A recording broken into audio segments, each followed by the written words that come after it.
guys, and welcome to Book 101 Review. Book 101 is all about the books that I read for the last 40 years. And today I have my special guest.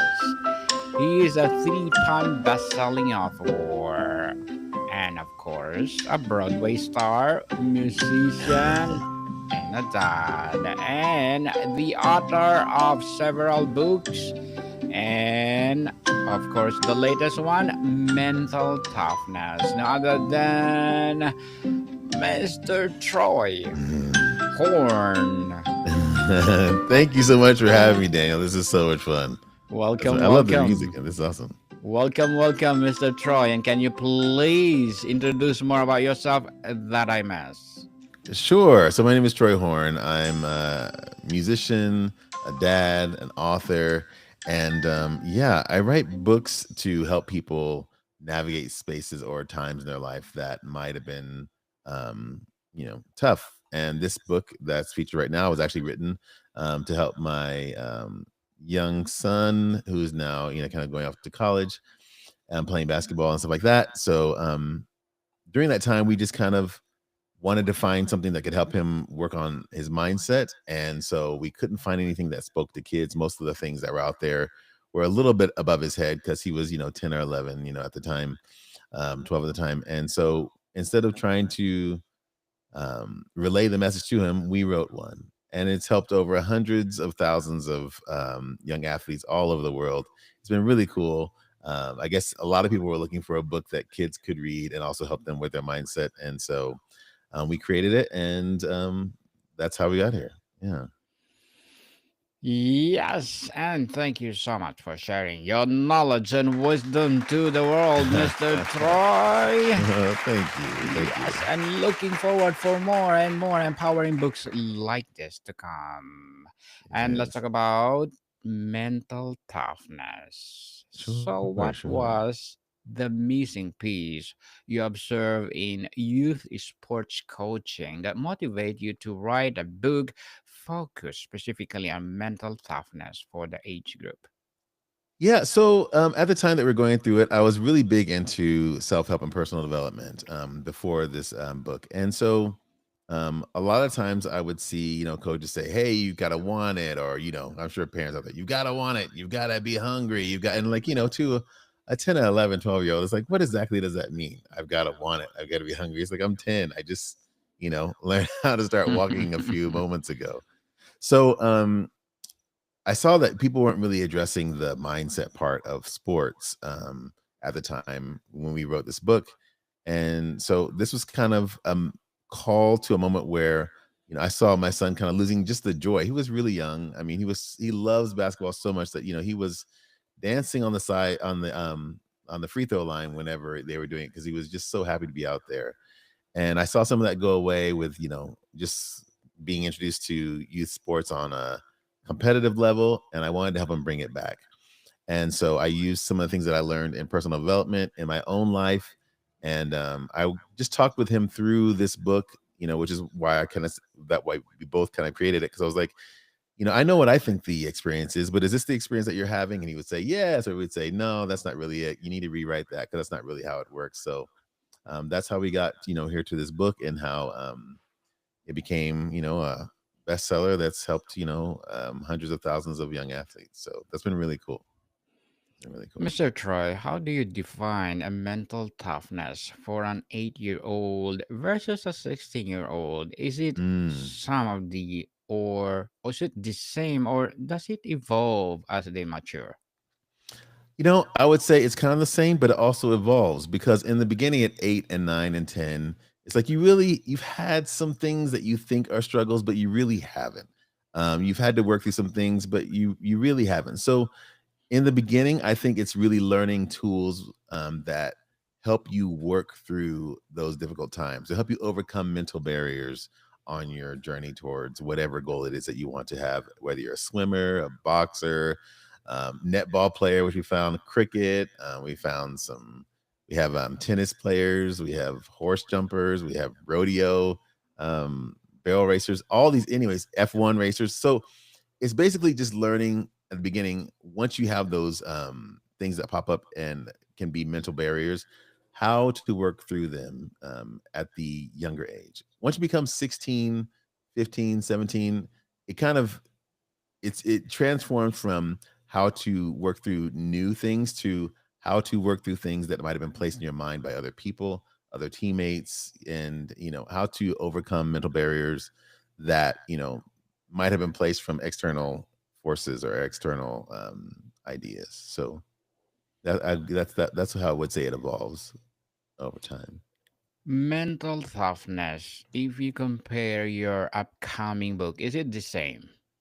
So, middle management, which is the book that's coming up, middle management, it's about, okay, so you've done the parenting thing and you're still helping your kid do their stuff or your children do their stuff, but you start to realize I have some things that I want to do. And middle management is about, getting to that 40 something year old stage in life where you realize you had a bunch of plans for the first half. You knew what you wanted to do. You had some goals. You set out and reached them or you didn't. You had some career things that you did or you didn't.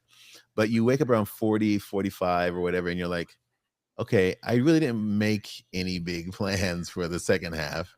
What am I going to do with this? And I went through that, kind of like, what do I want to do for the second half?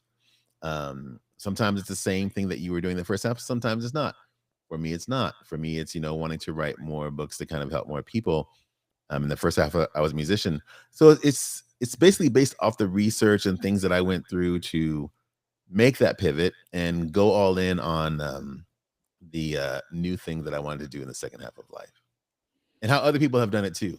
It's not just a memoir about myself; it's about some research that I did on other people who have gone through similar situations, and how hopefully the readers can tie this to their own lives and use it to help them find their greater second half of life.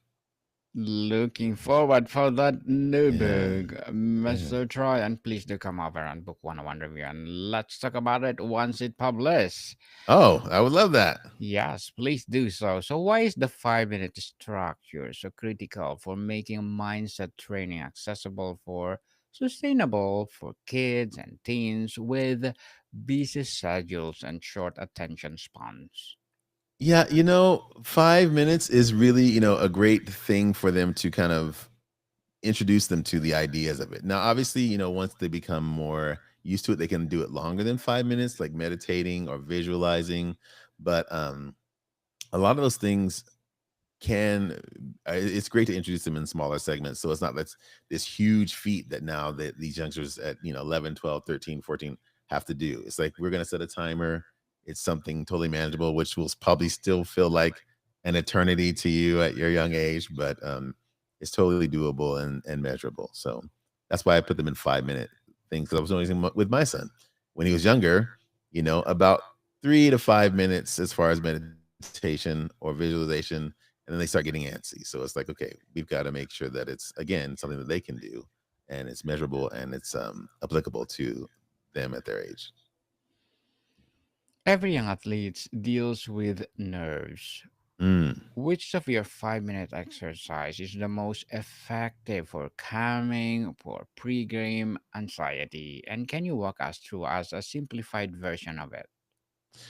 Yeah, now for me, visualization is my favorite one of all of them. And what I love to do with that is visualize myself having the success that I want. And oftentimes, when you do that, sometimes you struggle with visualizing the success you want. And so sometimes there's a story about Michael Phelps who visualized things going wrong and still swimming through it and winning. So, just visualizing and seeing and working through problems before you do them is definitely my favorite one for nerves and anxiousness before a game. Yeah. Mr. Troy, what is the key exercise you teach to help athletes quickly reset their mindset after a strikeout? A missed Oh, call? Yes, a missed goal or error in the field to prevent one mistake from sinking the entire game.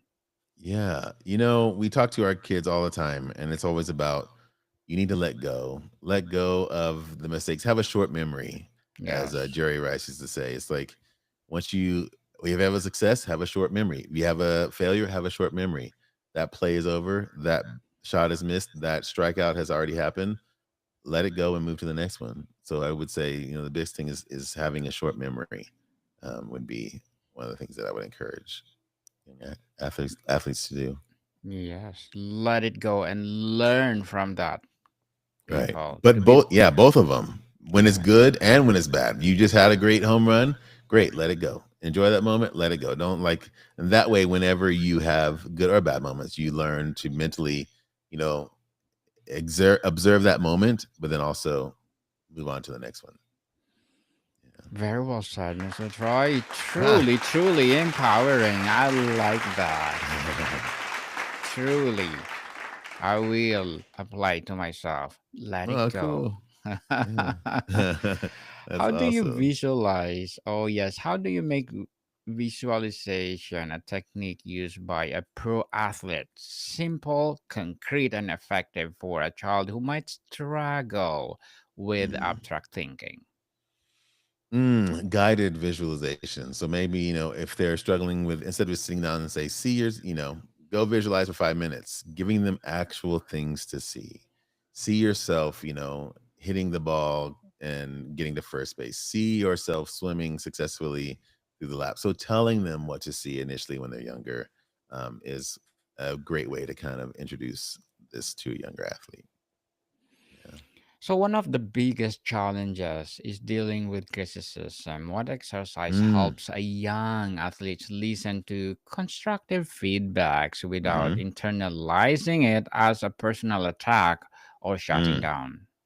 Yes. So I always tell my kids, it's like I'm going to be honest with you all the time, and being that resource for them as their parents or their, or their coach or guardian or whatever. But saying, look, I'm going to tell you when it's good, and I'm going to tell you when it's bad, and that way that I care about you on all aspects of what you're doing. So one of the things that I like to tell them, I go, and this is something my parents told me, which is you should be happy when someone is talking to you about how you can do better, because if they're not talking to you, that's when you should be concerned. When the parent or the coach is not saying, hey, you should try to do this with your swing, you should try to do that, that's when the concern should come in, because then it's a point to where they don't know that you can actually have the ability to do that. And I always tell my kids, it's like if you have a baby crawling around on the ground and they stand up and fall down, you're not going to say, what's wrong with you? Why are you, baby, why are you still crawling? It's like, stand up. No, because they can't, they can't walk. So they're learning how to walk. So if you're like helping them hold their hands, or you're saying, oh, great, take your put your left foot forward or your right foot, or, you know, you're giving them instruction, is because you believe they still have the ability. So I would say whenever you're receiving something that feels like criticism from whomever, know this person is giving it to you in most cases because they believe you can do better. So receive it as something that they're saying, oh, great, you can actually do this. So let's work on making this better, as opposed to a personal attack on yourself. Is there one exercise or tip from the book that parents can use themselves for a better support for their athletes from sideline without adding to the pressure? Mm. I would say speaking into existence what you want to see. I think parents, in a way of trying to protect their kids, will often do things. Well, that's not really realistic, or that's not really probable. We become statisticians, as they say, and those things I think are things that we need to learn. Maybe not to do so much, and instead speak what we want to see, into these children, because what are the odds of any of the greats that we've seen becoming greats? It's like if we ran the math on a kid from where was that LeBron from? From uh Cleveland, Ohio, or something like that, Cleveland, yeah. Yeah, what are the stats on a kid from Cleveland who has no money, and growing up in a medium to low income neighborhood, becoming one of the greatest basketball players in the world? What are the odds of that? So now imagine if he's 9 years old playing basketball, and he's like, I want to be great at this, and someone's like, no, that's not possible. Do you know how many people come from Cleveland? You know how many? Look at our team. It's like we start doing all that other stuff. It's like that can keep a lot of kids from being the great that they are. What are the odds of two, not just one, but two sisters coming from Compton in LA and becoming tennis greats with a dad who never played tennis at the highest level. It's like we need to start speaking into um of course those people are Venus and Serena Williams. um we need to start speaking into our children what we want to see and what we want to have happen, as opposed to coming with all the stats and the realistics this and the probabilities that's and all those things. So I would say the one thing I would say for parents is speaking the reality you want to see into existence. Mr. Troy, as an author and, well, musician, a Mm, Broadway star, a dad, what are your mm. short term and long term goals? Now, my short term goal is to release this book, Middle Management, and I made a little free download for people. It's at middlemanagement.bio. You can get a free download there, but it's really to share and help people navigate different parts of their lives. Hopefully, I'll be a voice out there that can help them through some tough times, or help them figure out times that are a little confusing for them. So that's the goal, is to be an author that shares those thoughts with people all over the world. Good luck to your goals, Mr. Troy, Thank and you. looking forward for more success. Yay, that'd be Uh, great. yes, what would be your piece of advice for those people out there who want to be like you? um I would say, whatever it is, if you have an idea or you have it in your mind that you want to do something, don't let anyone, including yourself, tell you that it's impossible for you. Because again, everything that people do that people feel is great or amazing or industry changing or industry shifting or whatever, if you ran the numbers on that person, that specific person being able to do it, it would be pretty much impossible, yet they did it. So anything you have a vision that you want to do or a dream that you want to do, go after it, and don't let anybody tell you that it's impossible or improbable. So that's what I would tell them. Just do it, people. Yeah. Just do Yes, just it. do it. Just Yes. like Mr. Troy Horne. He did it. He did Mm, it for sure. mm, Three-time best-selling author for sure, and yeah. more and more best-selling piece to come. Uh, Yes. and can you please recommend a book or books that influence your journey? Ooh, books that have influenced me. Actually, there's a great book out right now called Who Better Than You by Will Power. I love that book. There's another book called You've Got to Be Hungry, but you said one, so I'm going to go with Who Better Than You Who by better Will than Power. you? Yeah. Okay, you can add more if you want, Mr. Troy. Okay, so then I also, the first book that I ever read in this whole self-help world was called Think and Grow Rich. Love that book. That book Yes. has been absolutely amazing. The Four Agreements by Don Miguel Ruiz, which is also an amazing book. You've Got to Be Hungry by Les Brown. Um, yeah, those would be the ones that I would say, some great reading for you right there. Yeah. Thank you for that recommended books, Mr. Troy. Mm. And how can a volunteer club or school coach who is not a mental performance expert easily implement one of these exercise into a practice plan? Yeah. So, obviously in the book, we kind of go through some simple ways that you can do them yourself. And so, that would be kind of the best way, kind of reading the book and then implementing, because there's some pretty easy ways on how to implement them in there. So that would be one the thing that I would suggest. Yeah. That would be nice. Yeah. And what's one of your favorite success stories of young athlete who use these techniques and saw a dramatic turnaround in their performance or Mm. enjoyment? I would say that young man on the cover right there, that's my son. His name is Moses Horn. And it's funny because after, when he was having a tough time, just kind of just doing it as, because he was a kid, he's like 10, 11, 12 years old or whatever. And all these things were coming in. But once we started doing these exercises, it really helped him find his own way. And the turnaround was really cool. He became the kid that everyone wanted on their team. They were, um, he was one of the leading people on, in his organization. So I would say the most fun as a dad was watching my own son, Moses, kind of use these tools and turn them into great things for himself. Yes, for Yeah. sure. So, what is the most important life skill? Mm. Resilience, focus, emotional Oh, control wow. that this Wow. exercise teaches, and how does it transfer to a classroom or home life? Yeah. Wow. What is the most important? Let's get a rank them all at the top.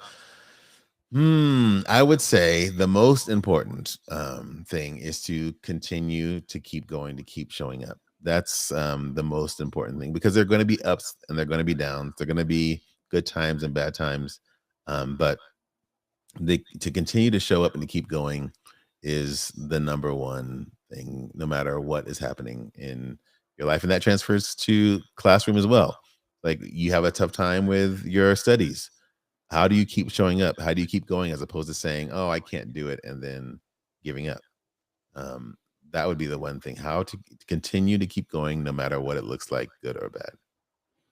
Good or bad, for Yeah. sure. And Mr. Troy, before we wrap up our discussion for today, I'm inviting you to please to listen to my other podcast, people, because my abstract Yes. essay is already in fifth season, abstract poetry in second season, and my book 101 review in fifth season too, comedy 101 in second season, and my food 101 in fifth season as well, geography 101 in its fourth season, and my baby podcast, Law 101 and Mental Health 101, Love Letters in third season, and Movie 101 Review and Music 101 in fourth season, and Science 101 and Sex 101 in its first season. Please listen to them wherever you listen your podcast. So, Mr. Troy, if a parent listening right now or people watching right now who wants to start today, what is the absolute first 5 minute exercise you would have them to do with their young athlete tonight? Hmm. The first one would be what's the absolute visualization is again, it's my favorite one. Sitting there and visualizing what you want to happen is my absolute favorite exercise to do. So, set a timer, whether it's on your phone or something like that, and guide them through 5 minute visualization would be the number one thing that I would say to do. Likewise. I like that, Mr. Yeah. Troy. Visualize, visualize. And thank you so Mhm. much for sharing your Yeah. knowledge and wisdom to the world. Thank you. Thank Hoping you for for having me. more empowering masterpiece or best-selling piece to come. So can you please Yes. invite our listeners to support your upcoming book and as well as your three-time best-selling books that out already? Yes. So you can always find us online at Mental Toughness on Amazon. It's available at Mental Toughness for Athletes. And check us out at middlemanagement.bio for the free download to begin that journey for that part. So there you go. Yes, people, let's support Mr. Troy Horne because if you support him, for sure, more and more best-selling books to come. So, Mr. Yes. Troy, thank you so much for your time. Thank you. Thank you. More to come, people. See you soon.